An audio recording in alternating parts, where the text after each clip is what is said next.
আজকে আমি পালং শাক বানাবো।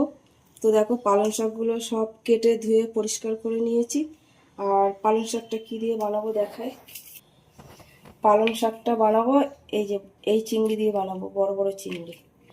আর সবজি কী দেবো দেখাই। সবজি নিয়েছি সিম, মূলো, বেগুন আর আলু। তো চলো তার আগে চিংড়ি মাছটা ভেজে নিই। দিয়ে দেবো হলুদ, দিয়ে দেবো নুন। আর ভাজার জন্য কড়াই বসিয়েছি, তেল দিয়ে দিয়েছি। ভাজার জন্য চিংড়ি মাছটা দিয়ে দেবো। চিংড়ি মাছটা ভাজার জন্য নিয়ে দেবো। তো চিংড়ি মাছ ভাজা হয়ে গেছে, আর এবার উঠিয়ে নেব।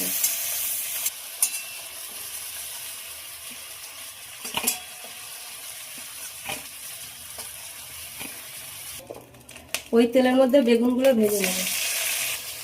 ভাজার জন্য খুব ভালোভাবে নেড়ে দেবো। তো বেগুনগুলো ভাজা হয়ে গেছে, আর এবার উঠিয়ে নেব।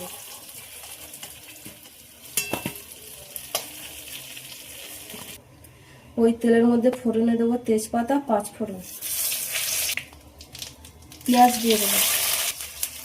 ভাজার জন্য খুব ভালোভাবে নেড়ে দেবো। সব সবজিগুলো দিয়ে দেবো। সবজিগুলো দিয়ে ভাজার জন্য খুব ভালোভাবে নেড়ে দেবো। ভাজার জন্য আবার খুব ভালোভাবে নেড়ে দেবো। দিয়ে দেবো হলুদ, দিয়ে দেবো নুন। হলুদ দিয়ে আবারও খুব ভালোভাবে নেড়ে দেবো। 1 চামচ জিরে গুঁড়ো দিয়ে দেবো। একটু থেতো করা রসুন দিয়ে দেবো। সব কিছু দিয়ে আবারও খুব ভালোভাবে নাড়বো ভাজার জন্য। সবজিগুলো খুব ভালোভাবে ভাজা হয়ে গেছে, আর পালং শাকটা দিয়ে দেবো।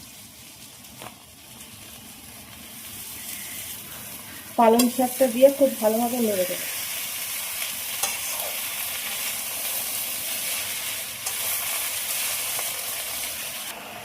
কাঁচা লঙ্কা দিয়ে দেবো। ঢাকা দিয়ে দেবো। চিংড়ি মাছটা দিয়ে দেবো। চিংড়ি মাছটা দিয়ে খুব ভালোভাবে নেড়ে দেবো। ফোটার জন্য ঢাকা দিয়ে দেবো আবার। তো দেখো আমি কিন্তু পালং শাকের জল দিইনি, পালং শাক দিয়ে জল বার হয়েছে। তো আর জল দেবো না। ভেজে রাখা বেগুনগুলো দিয়ে দেবো। বেগুনগুলো লাস্টে দিলাম কেন, প্রথমে দিলে পুরো ঘেটে যেত বেগুনগুলো, সেই জন্য লাস্টে দিলাম। আর একটু ফোটার জন্য ঢাকা দেবো।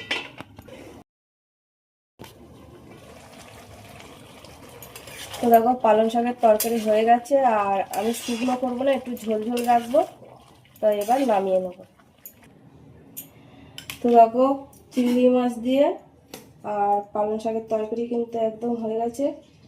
তো চলো, ভিডিওটা যদি ভালো লাগে আবার অন্য কোনো ভিডিওই তোমাদের সাথে দেখা হবে। আর তোমরা সবাই ভালো থাকবে, সুস্থ থাকবে। টাটা।